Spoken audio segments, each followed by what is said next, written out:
I want to welcome you to the Phoenix Bookstore. I am Jeannie Brittingham Erstead. I go by the name of She Who Remembers. I do audio tapes for KPFK. And I was thinking how I wanted to introduce Terence. I took my name She Who Remembers because of my love of history and the ancient. And there was a wonderful book about the ancient Anasazi Indians called She Who Remembers. Well, in Terence's tribe, he's got to be he who remembers.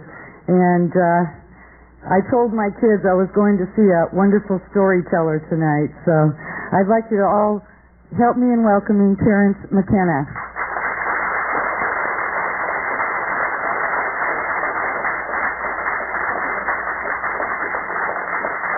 There are copies of archaic revivals here also. Okay. We'll wake up the world. Well, it's a pleasure to be here. If this is Friday, this must be Santa Monica. It's sort of been that kind of a week. I'm humbled and amazed to see so many people turned out for this. And basically, I'm here to promote a new book of mine called Food of the Gods, from Bantam, and I understand that there are also here tonight copies of the Archaic Revival, which is technically not released yet, so you can be well ahead of the curve if you get a copy of that, because I don't think it will be generally released for about 3 weeks.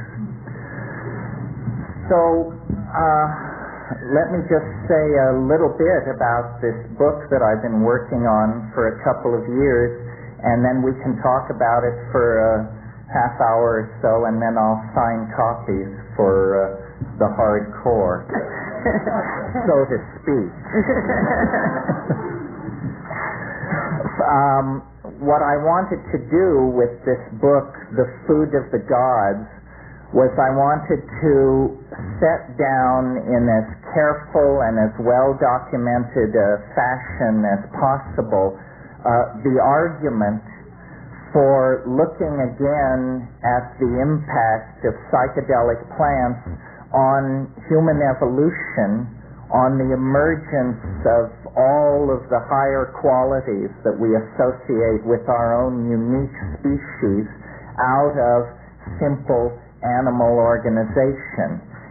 And I wanted to do this not because I wanted to carry out some kind of academic criticism of the orthodox theory of evolution, although that was part of my intent, but really because I felt that if we could change the way we think about how psychedelics were used in the past, it would change the way we think about these things in our present situation. Many of you probably lived through a portion of the 1960s psychedelic revolution, and there psychedelic plants and experiences and drugs were presented sort of as instantaneous psychotherapy. There was not in the 1960s the awareness that these were not something new, these experiences and compounds, but really what was being discovered was the world's oldest religion as it was practiced during the first million years, before it was taken over by beady-eyed little priests with their shopping lists of moral commandments and prescriptions. Basically, you see, there is a great mystery about human emergence out of animal organization. The orthodox theory of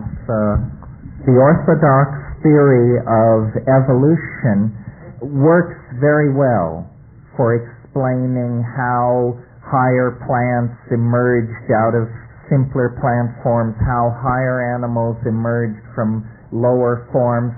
But the great unsolved mystery of evolution generally is located in our own peculiar story, because in less than a couple of million years, the human brain size doubled during the last 3 million years.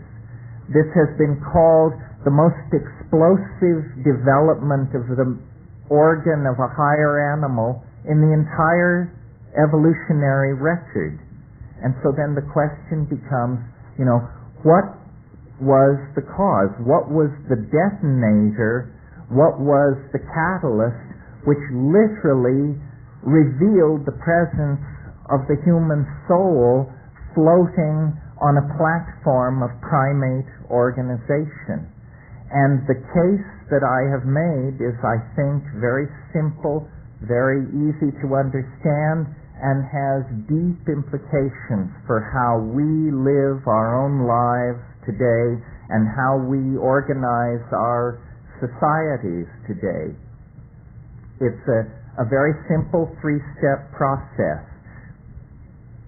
As the climaxed tropical rainforests of the cradle of humanity began to recede 1 million or so years ago in Africa, which is the cradle of the human race, our remote fruit-eating ancestors, who were perfectly happy having achieved a kind of evolutionary equilibrium in the canopies of these tropical rainforests, were forced down onto the grasslands in a situation of great evolutionary pressure. They were having to learn new forms of locomotion, bipedalism, a new way of coordinating the visual system, binocular vision, and most importantly, they were coming under dietary pressure. And one of the points that I make in my book very strongly is that orthodox thinking about evolution has never admitted the importance of diet into thinking about evolution. We all know that evolution proceeds through random mutation, which then meets a force called natural selection. But usually random mutation is presented as something which is to be traced back to cosmic rays and radiation present in the environment. Certainly this is one of the inputs into the process of mutation. But you see, when an animal or a human being suddenly expands their diet, suddenly begins to eat foods and experiment with foods that they have never experimented with before, these foods, these plants, contain all kinds of exotic chemicals, natural insecticides, agents that cause these plants to taste very bitter so that animals will reject them as food. And these chemicals are mutagenic agents. So diet, a sudden shift in diet, exposes a population to many more mutagenic influences than it was facing previously. This happened to our proto-ancestors. And as they began testing new foods in the grassland environment of the African veldt, they came upon psilocybin-containing mushrooms, which were growing in the dung of wild forms of cattle, which were also evolving in this new grassland environment. Well, now the key, or one of the pivotal concepts in my notion, is related to the fact that psilocybin actually, in very low doses, increases visual acuity, edge detection, and a kind of visual clarity is an effect of very low doses of psilocybin. the equivalent, in fact, of having a plant in the environment which confers chemical binoculars on its user. Well, you don't have to be a rocket scientist to see that if there's a plant which gives better vision and there's a hunting and gathering animal in the proximity of that plant, that the animals that admit that plant into their diet will be more successful hunters, more successful gatherers. They will obtain an expanded food supply for their offspring, and they will tend to outbreed the non-psilocybin-using members of the population. Now, at slightly higher doses, psilocybin, like all CNS stimulants, causes what pharmacologists and medical people call arousal. This simply means a kind of undirected restlessness, a state of high alertness, restlessness, pacing, and in a highly sexed species like ourselves, it means erection in the male and subsequent sexual activity. This is a second factor then which would promote the outbreeding of the non-psilocybin-using members of the population, you see, because the psilocybin-using members of the population have an expanded food supply, more sex, more offspring. Naturally, they will tend to push out other members of the group. Well, then finally, at the psychedelic dose level of these mushrooms, you get a very important quality, in fact, the centrally important quality for my argument, which any of you who have ever taken these things have experienced yourselves, and that's what I call boundary dissolution. And here's the notion in a nutshell. When you look back through the primate phylogeny, clear back to the primitive primates, the squirrel monkeys and those sorts of animals, there are always what are called male dominance hierarchies. There's an alpha male animal who, through brute force usually, takes the most desirable females under his command and sets his lieutenants over his male lieutenants over the rest of the females, and this is how these monkey societies order themselves. Well, because psilocybin is a boundary dissolving hallucinogen, and because the essence of ego consciousness, which is necessary for these boundary hierarchies, and for these dominance hierarchies, the essence of ego is boundary definition. So what I'm actually suggesting in this book is that we self-medicated ourselves into a state of gender equality and partnership, consciously or unconsciously, by allowing this item in our diet which suppressed ego and hence suppressed male dominance hierarchies.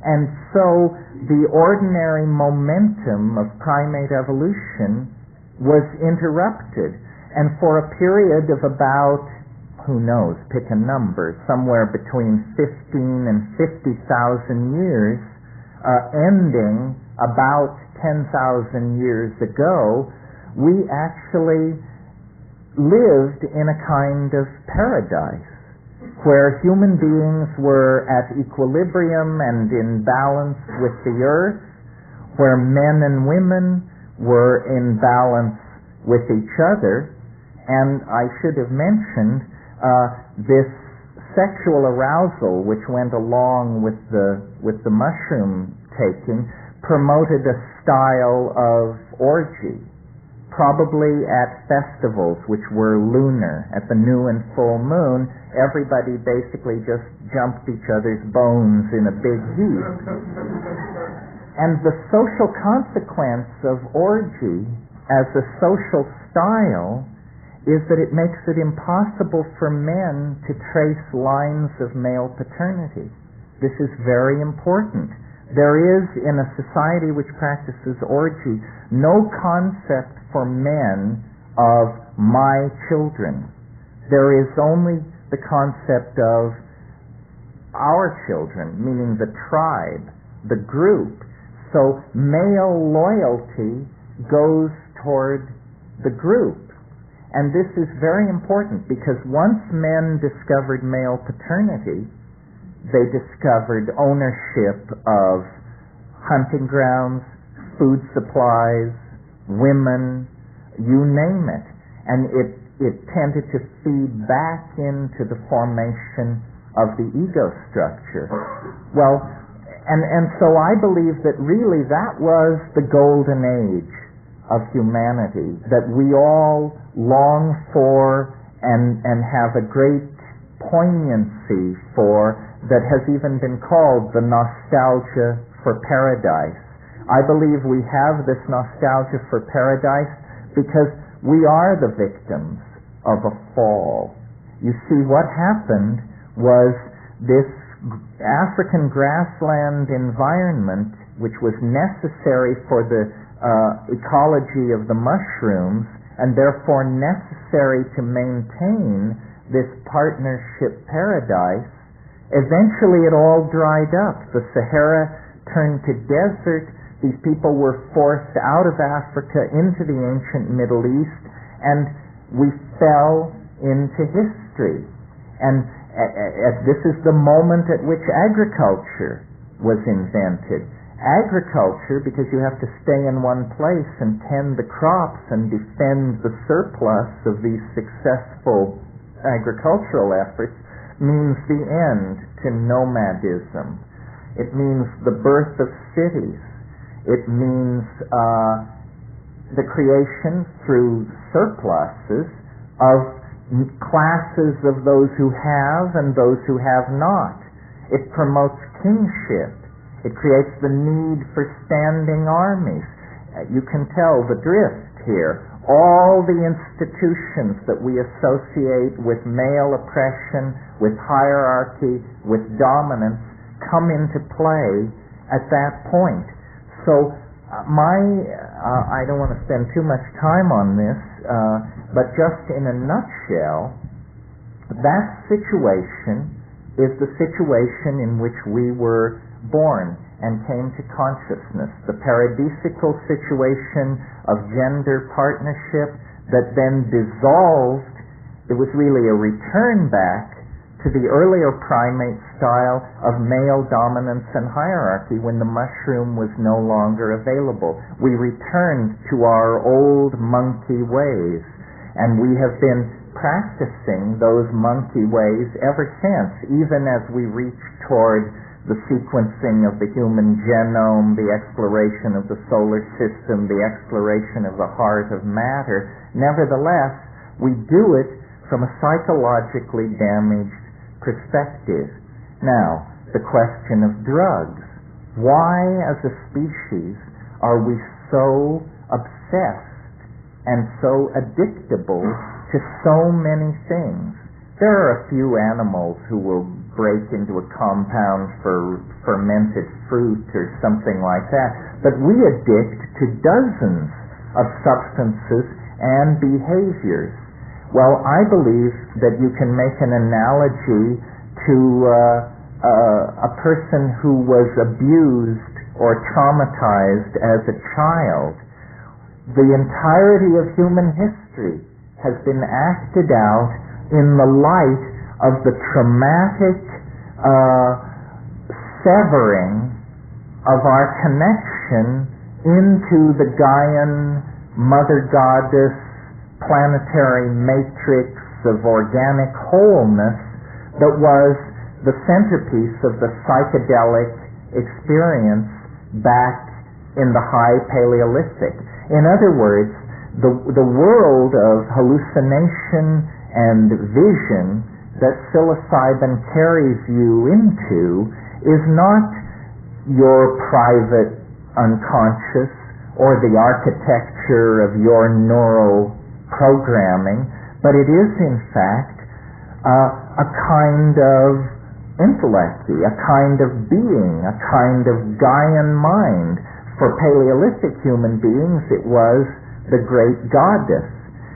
Once you sever from this matrix of meaning, what James Joyce called the mama matrix, most mysterious, once you sever yourself from that, then you have nothing but rationalism, ego, and male dominance to guide you.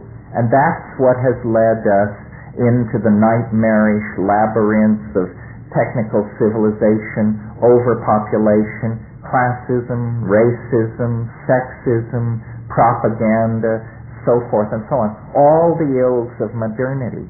So I wrote this book making this argument because I believe that if we could import into straight society, almost as a Trojan horse, the idea that these psychedelic compounds and plants are not aberrational, they are not pathological, they are not some minor subset of the human possibility that only freaks and weirdos become involved with, but rather they are in fact the catalyst that called forth humanness out of animal nature. If we could entertain this as a possibility, it would change the way we think about so-called primitive societies, shamanism, the psychedelic experience, society's efforts to control and eradicate these substances. And I believe that we are really in a race on this planet now between education and disaster.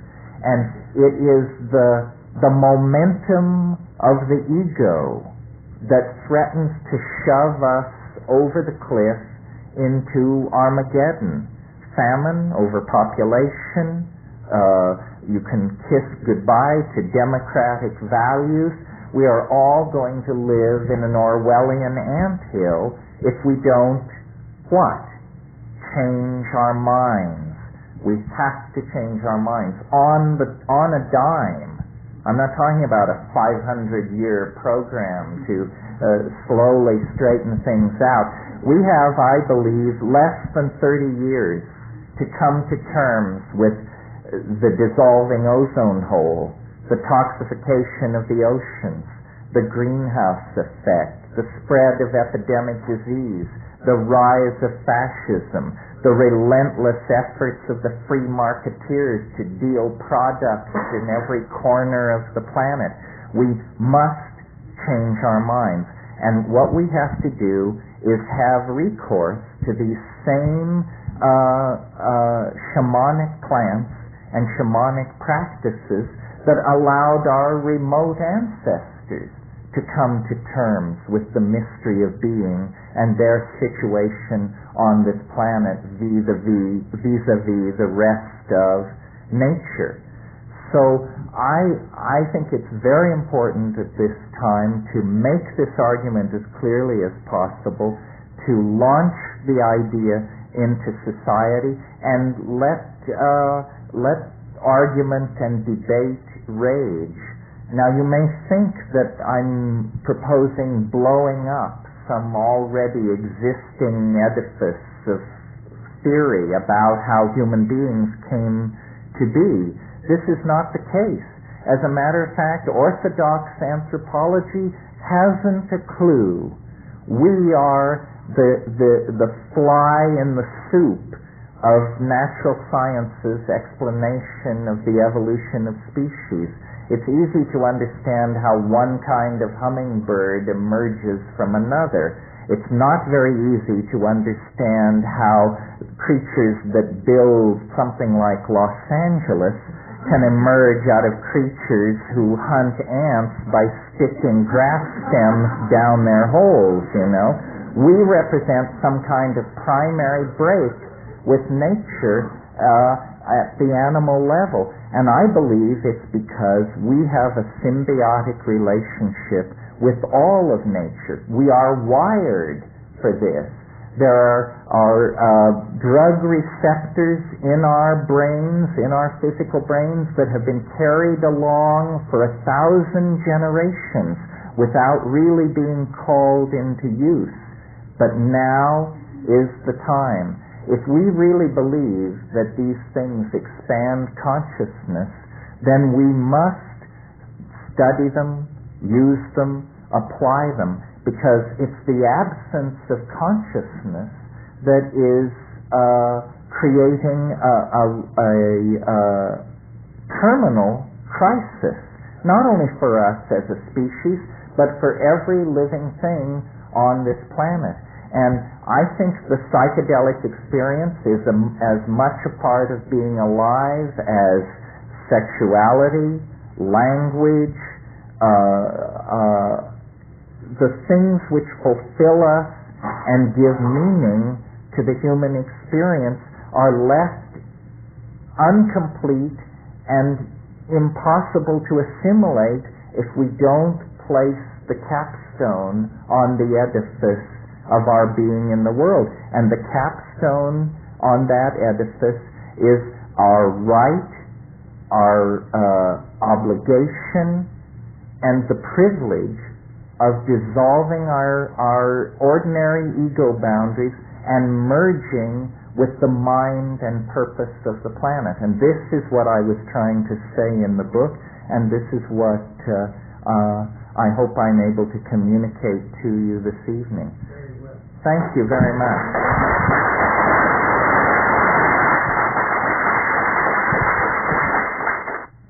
Okay, the first one. If you were in jail 20 years ago and you had to choose between Finnegan's Wake and McLuhan books or any drug, which would you choose? How about today? Has something happened in 20 years that should make these different choices? Well, I think I would choose, I think I would probably choose, I'm in prison, right? Yeah. You can either read Well, or get high. Well, in spite of the flash of something like psilocybin, in all honesty, if that were the choice, I think I'd choose cannabis. After all, cannabis is sort of the staff of life. The way I do psychedelics is rarely and at high doses, because I really think you shouldn't fiddle with these things or grow too blasé in their presence. But cannabis is sort of the bridge between ordinary reality and the extremely intense psychedelics. So that leads right into this question. What do you know about the ancient history of hemp? Well, probably a lot less than a number of people in this room. Hemp is probably one of the world's oldest cultivated plants, possibly the world's oldest cultivated plant. And one of the interesting things about hemp, which I discuss in The Food of the Gods, is the way in which words, hemp was always a source of fiber as well as drugs. And it's very interesting to me the way the words for narrative are also words associated with weaving, so that we spin a yarn. Lies are made of whole cloth. We untangle a story. We follow the thread of narrative. You see, I think I called the chapter on cannabis in my book The Ballad of the Dreaming Weavers. I think the wonderful thing about these psychoactive substances is that they inspire us to communicate with each other. There are couples who very little passes between them verbally. And if you were to hear probably a recording of your own daily exchanges with the people around you, it tends to get down to the very mundane and minimal.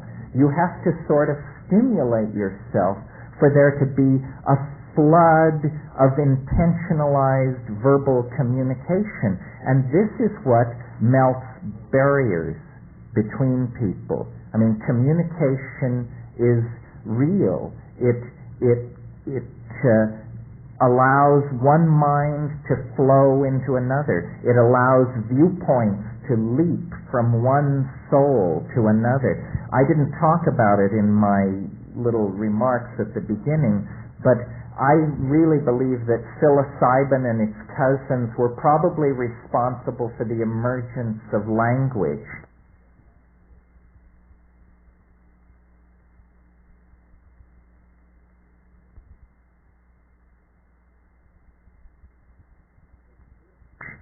That this, if you wanted to look for the thumbprint of the goddess on being, the phenomenon to look at is human language. Notice that it's a behavior.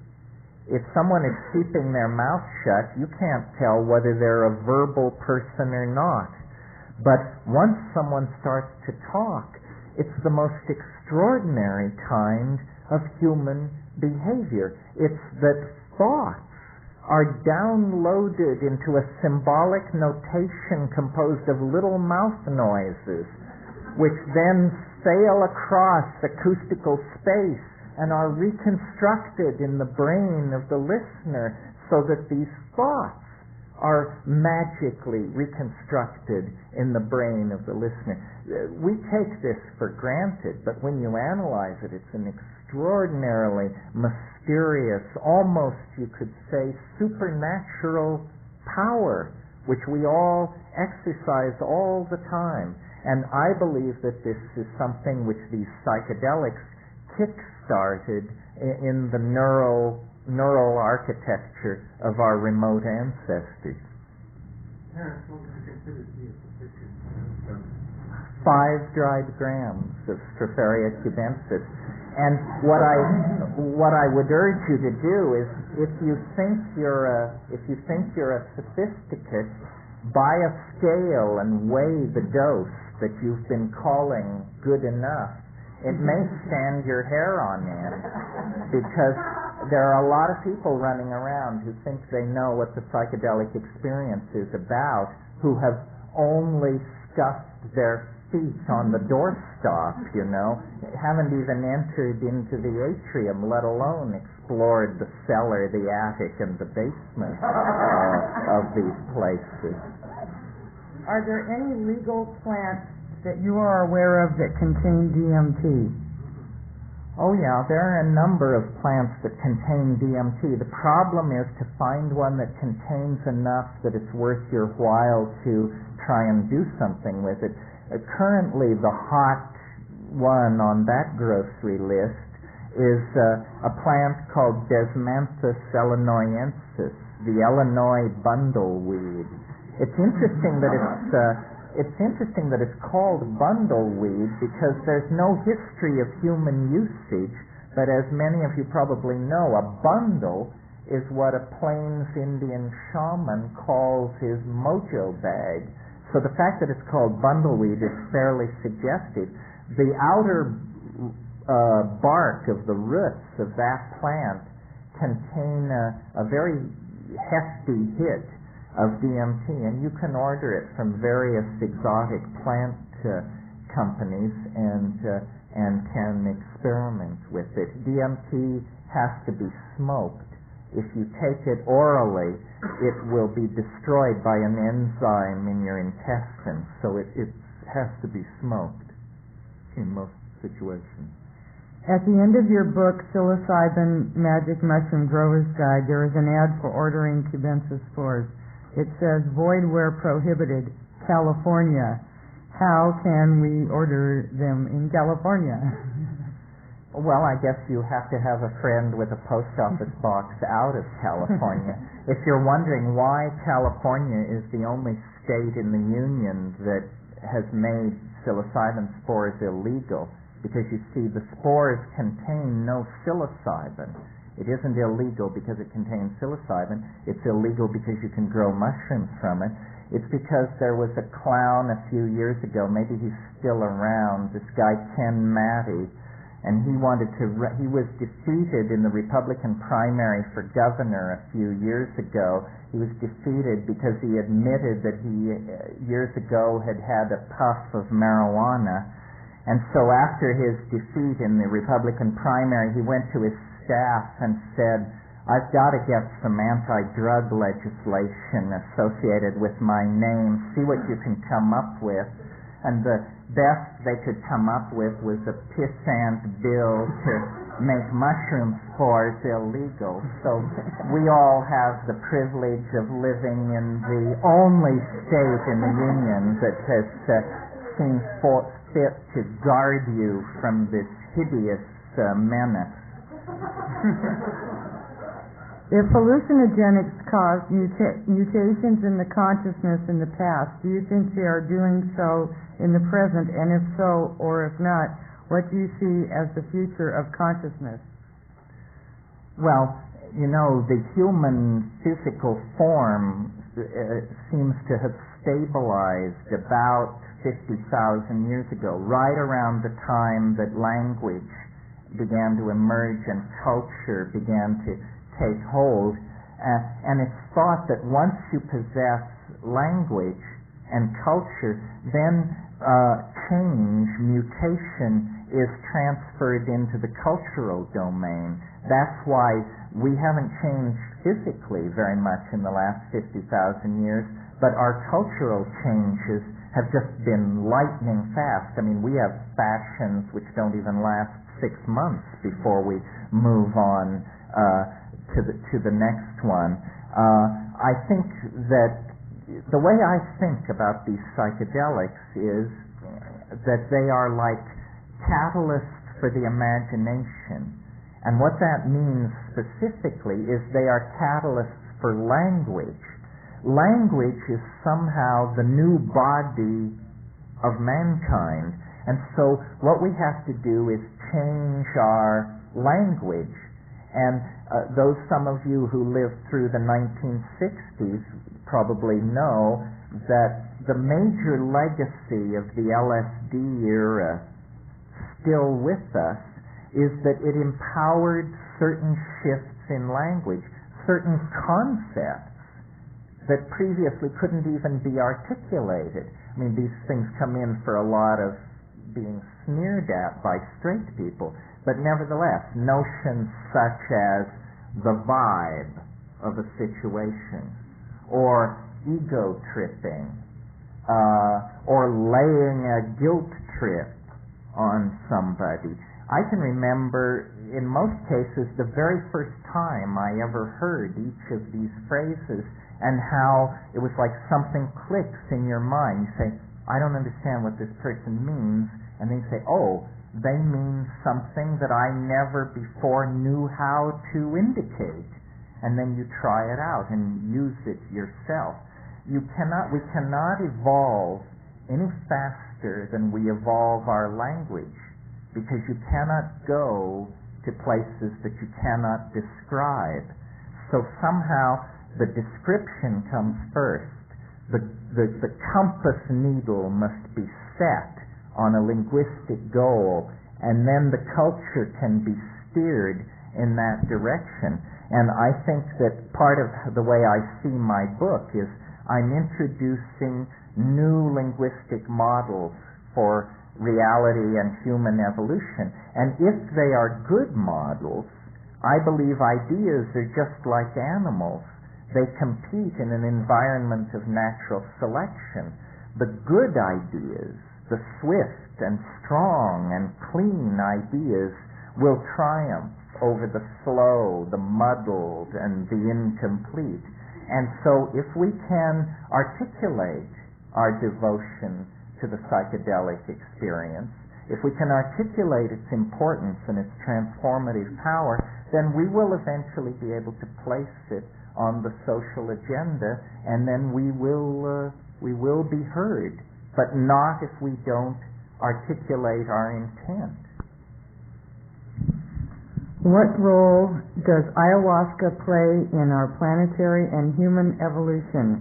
How does ayahuasca compare with other hallucinogens such as mushrooms and peyote? Well, for those of you who aren't familiar with ayahuasca, this is a combinatory hallucinogenic beverage that is in use in a wide area over in the upper Amazon basin, and now it's spread down into Brazil. There are a number of interesting things about ayahuasca. On one level, what's interesting about it is that there is nothing in it that is not in the brain of each one of you as you sit here. It is, in a sense, not a drug at all, but a neurotransmitter cocktail. And this is very suggestive, you see, because it means that natural brain chemistry is very close to being some kind of hallucinogenic trip. The other thing that's interesting about ayahuasca is that in the Amazon basin, where it's been used for thousands of years, the people get together in small groups at night in dark places and they sing. They get loaded and they sing. And then when you sit with these people and listen to them discuss their experiences, they talk about these songs not as though they were musical performances, but as though they were pictorial creations of some sort. In other words, someone will say of a song, "I liked the part with the silky gray stripes and the yellow dots, but when you got off into that thing that was like camouflage, only in pink and violet, I didn't like that." I think, my God, what's going on here? Well, what's going on is that this slight shift in ratios of neurotransmitters allows sound to be beheld. This is the nature of this experience. So these people sing these songs, but the recipient of this theatrical performance sees a kind of sculptural modality come into being. Well, if you can see what someone else is seeing, if you can have someone else's point of view, in a very real sense, you are that person. We say to stand in somebody else's shoes means to be them. So a naive person, or at least I thought, in thinking about telepathy before I went to the Amazon, that telepathy would be hearing somebody else think. That's not what telepathy is. Telepathy is seeing what somebody else means. And this is very, very close to the surface in us. It's no strain for me to imagine, knowing what's in ayahuasca and what's in the human brain, to see human brain chemistry as essentially poised just a 1 or 2 gene mutation away from a shift in brain chemistry that would cause language to become visible. There's this tradition of a magical lost language of perfect poetry. It's said that the ancient Irish and other Aboriginal peoples possessed a poetic language so powerful that to hear these poets perform was to literally be swept into the worlds of their recitation. I think what that is that we hover very close to being able to cross the transition from audially processing incoming linguistic signals to being able to visually process them. And when you can visually process them, when you can visually process someone's linguistic intent, you are much more in tune with them, much more intimately involved in their meaning than if you simply hear what they say. And that really, for me, is what I think these psychedelics are doing. They are clarifying, catalyzing, densifying language, and therefore the connections that hold us together, and therefore the connections that hold our world together and make reality make whatever sense it does make. What is the state of the legality of importing, possessing, and taking ayahuasca? It's in a limbo. There was a Brazilian cult called Santo Daime that was holding ayahuasca sessions in the Boston area, and they had a load of ayahuasca come through customs that was stopped, and the guy who went to pick it up spent a night in jail. But when it was all sorted out, a judge took a look at it, and basically, since nobody knew what it even was, they were given a slap on the wrist and told not to do it anymore. So it is in a kind of legal limbo. DMT, which is what makes ayahuasca go, is a Schedule I drug. It's in that hardest of hard drug categories where they put all the psychedelics, heroin, and very little else, not even cocaine.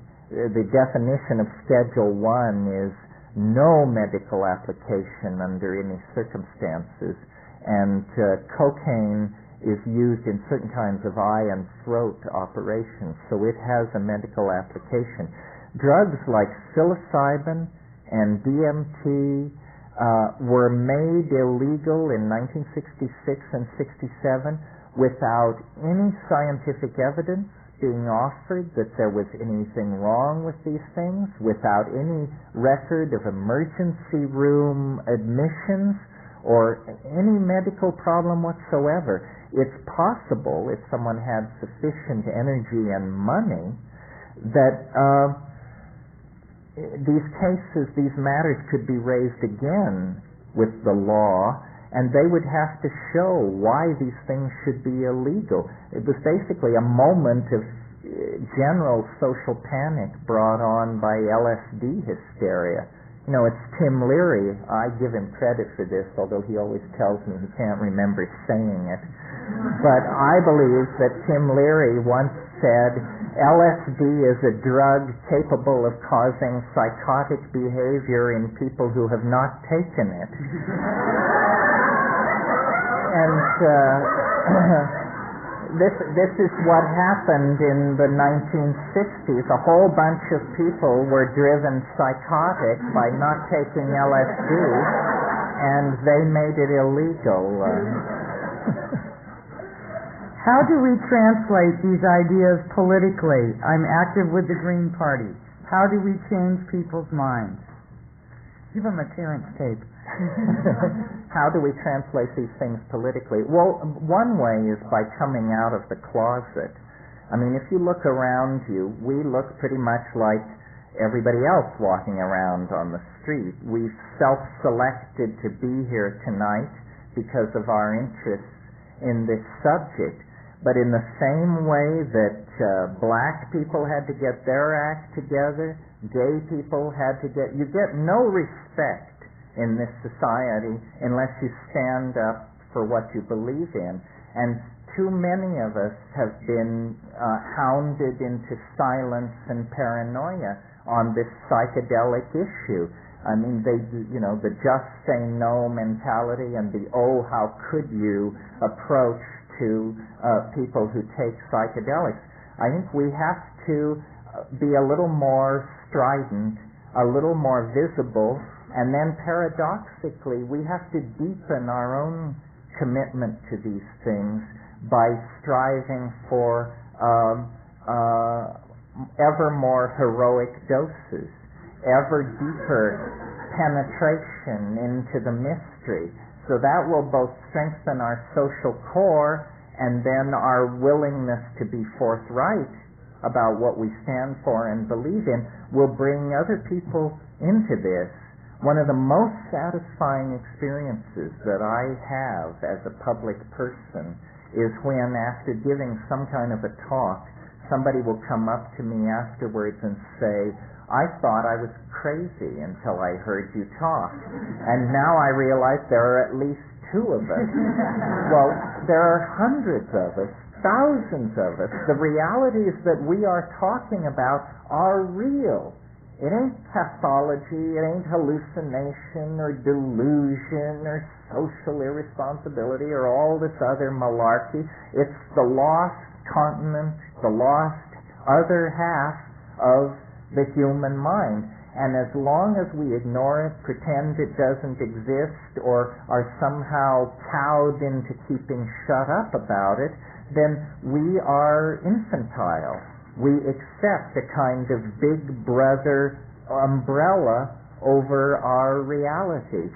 We should be as free to discuss this, talk about it, and work it out among our friends and significant others as we do our sexuality or our investment portfolios or our vacation plans. It's just part of being a human being.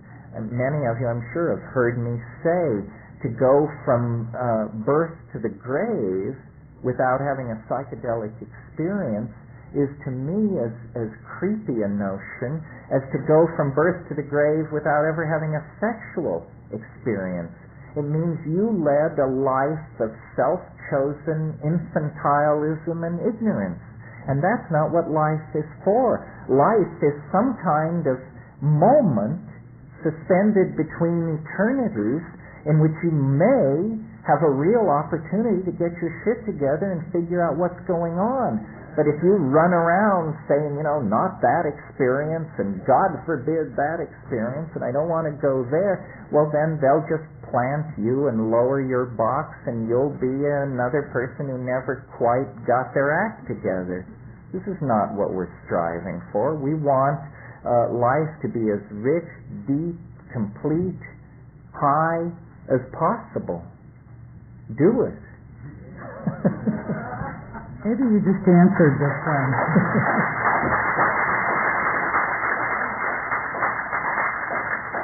What are the things that give meaning to the human experience? Sex, drugs, and rock and roll. And higher mathematics.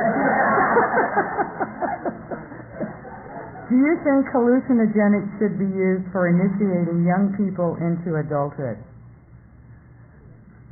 Well, you mean like some kind of initiation into puberty as in Aboriginal societies? I think one of the things that we can do is get straight with our children about this. And one of the most, to me, disappointing, I don't know if disappointing is the word, but anyway, it's very bad to encounter hip people who say, gee, we'd like to twist up a bomber and get you loaded, can you wait till the kids are in bed?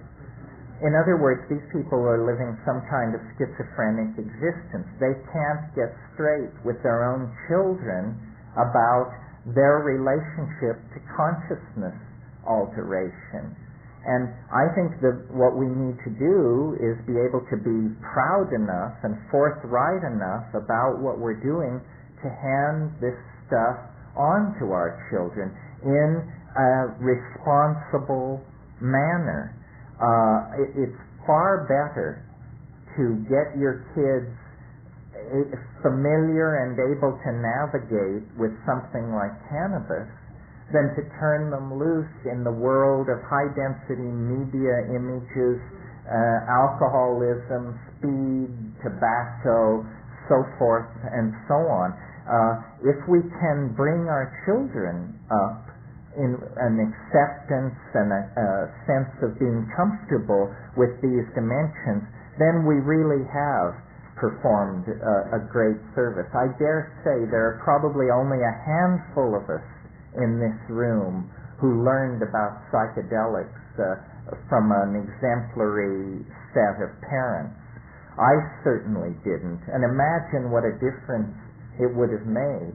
So this is something we can do for our children. As to what age, under what conditions, this has to do with, your style, your kid's style, so forth and so on. But as long as we're so guilt-riddled and and off balance on this issue that we can't even admit to our kids what we're doing, why I think the establishment is going to have us right where it wants us. One more. Okay. One more. I have a trellis of heavenly blue morning glories. After harvesting the seeds, what is the recommended dosage and what are the expected effects of a therapeutic dose? Thank you. The first psychedelic that I ever took was Heavenly Blue Morning Glories. I have a soft spot in the bottom of my stomach for it. Well, what you do is you grow the Morning Glories, and then they will form these seed capsules, these little tear-shaped seed capsules in the late fall. Cut down the whole Morning Glory after these seed capsules have gotten quite large, and then put it in a big brown paper bag and set it somewhere where the sun can bake out this bag. And usually the little seed capsules will spring open and shed the seeds, and you can just pour the seeds out at the bottom of the bag, or if a few don't get loose, then you can beat on the sides of the bag and these seed capsules will break open. You can just pour the seeds out.